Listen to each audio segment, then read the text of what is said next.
Ladies and gentlemen, to introduce our guest of honor, we now call on the Secretary of the Presidential Communications Operations Office, the Honorable Herminio Sonny B. Coloma.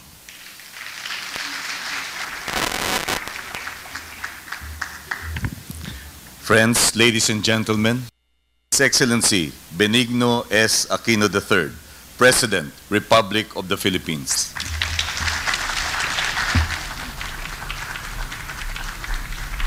Maraming salamat po. Maupo tayo lahat.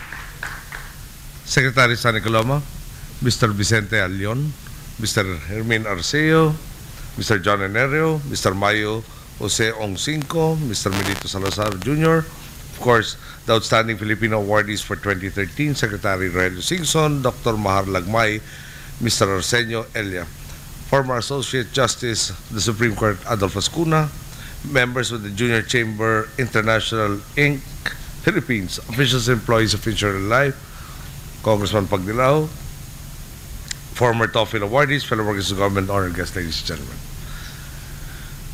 Meron po tayong kasabihan, kung gusto, may paraan, at kung ayaw, nagdadahilan.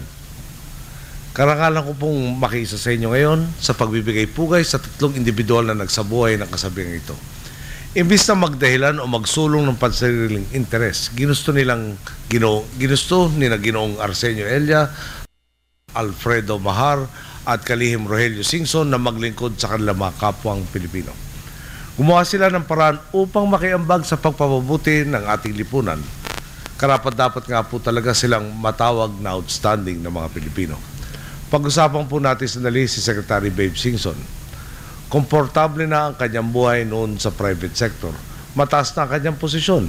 Pero nang tawagin natin siya upang sumabak sa serbisyong pampubliko, hindi niya sinabing, "Sir, pass muna ako. Iiwas na lang muna ako sa stress." Pumayag siyang mamuno sa Department of Public Works and Highways. Hindi birong sakripisyo ito, lalo na dahil may reputasyon na noon ang DPWH bilang isa sa pinakakorap na ahensya ng pamahalaan. Nang maupo bilang kalihim, hindi lang paglalatag ng semento at asfalto ang pinagabalahan niya. Nagpasimula siya ng isang panibagong kultura ng profesionalismo at katapatan. Dahil po dito, hindi bababa sa 11 bilyong piso ang natipid ng kanyang ahensya mula Hulyo 2010 hanggang Nobyembre 2013.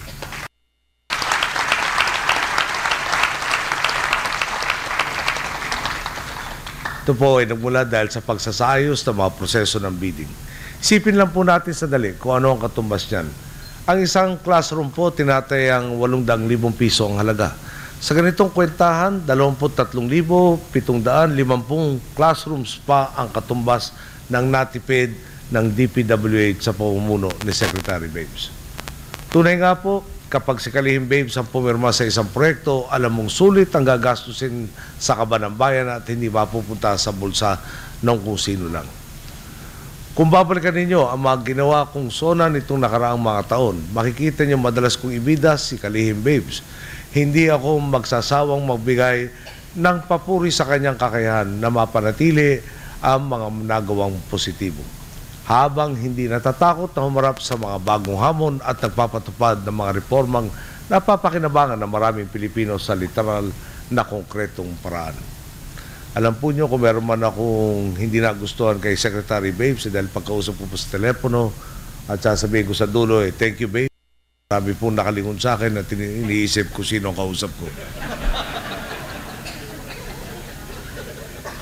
Lalo na po media. Si Dr. Mahar Lagmay naman ang nagpakita sa atin kung paano magagamit ang teknolohiya upang mapangalagaan ang mamamayang Pilipino. Hindi po kalabisang sabing revolusyonaryo ang kontribusyon ng Project NOAA na nabuo dahil sa pagsusumikap ni Dr. Lagmay sa ating kakayahang maghanda, tumugon at makabangon muli kapag tumama ang kalamidad.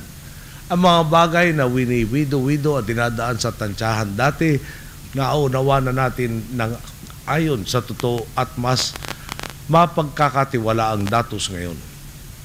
Hindi na nga po kagulat-gulat na kinikilala na tayo sa buong mundo bilang ehemplo ng weather forecasting.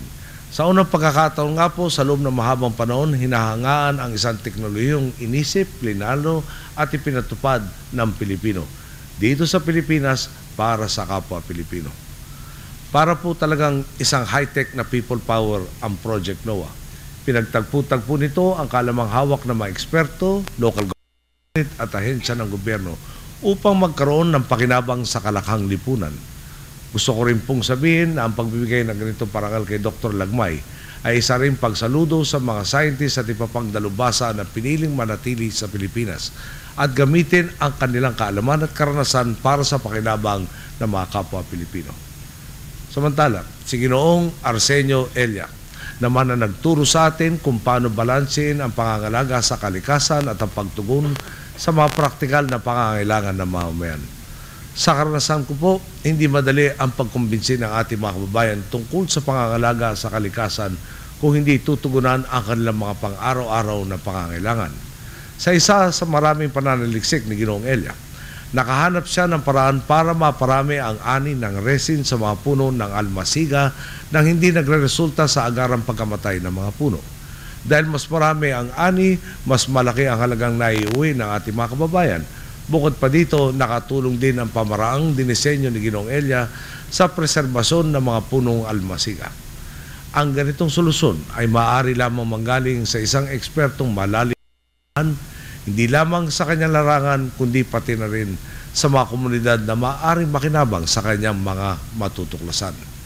Sa tulong ni nakalihim Babe Singson, Dr. Mahal Lagmay, Ginoong Arsenio Elia, nasusukli natin ang pagtitiwalang pinagkaloob sa atin ng mga mamayan noong 2010. Idagdag na rin po natin, lalo na ngayon lumalalim ang diskurso ng climate change at disaster risk sa buong mundo.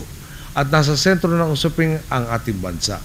Hindi pa po tapos ang inyong trabaho. Sa paggawa man ng mga kalsada at tulay na hindi agad-agad magigiba ng sakuna, sa paggamit ng teknolohiya upang alamin ang mga nakabadyang kalamidad, sa paghubog ng mga komunidad gamit ang agham upang makiambag sa kinabukasang ligtas at nangangalaga sa kapaligiran, inaasahan pa rin po kayo. Naway magpatuloy po ang inyong paglilingkod at ipamahagi ninyo ang inyong kaalaman upang dumami pa ang mga Pilipinong tutugon sa mga hamon ng kinabukasan. Patunay po kayong tatlo. Mula man sa magkakaibang larangan, iisang ating layunin ang makapaglingkod sa mga Pilipino at makapagdala ng malawakan at pangmatagalang pagbabago sa Pilipinas. Para sa akin, ibig sabihin ng outstanding. Nagpapakahusay, hindi para sa sarili, kundi para sa mas nakakarami.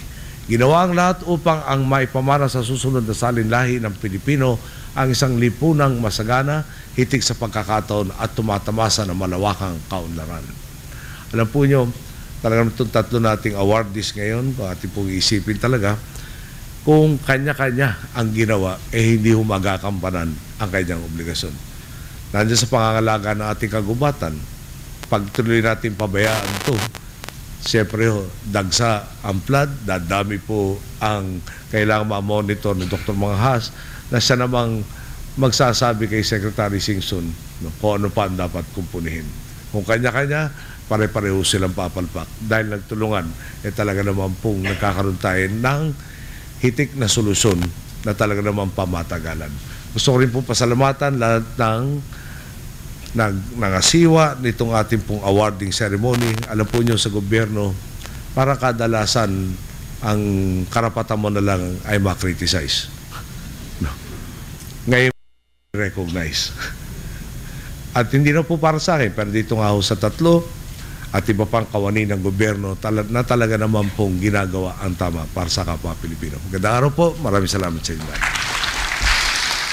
Thank you, Mr. President.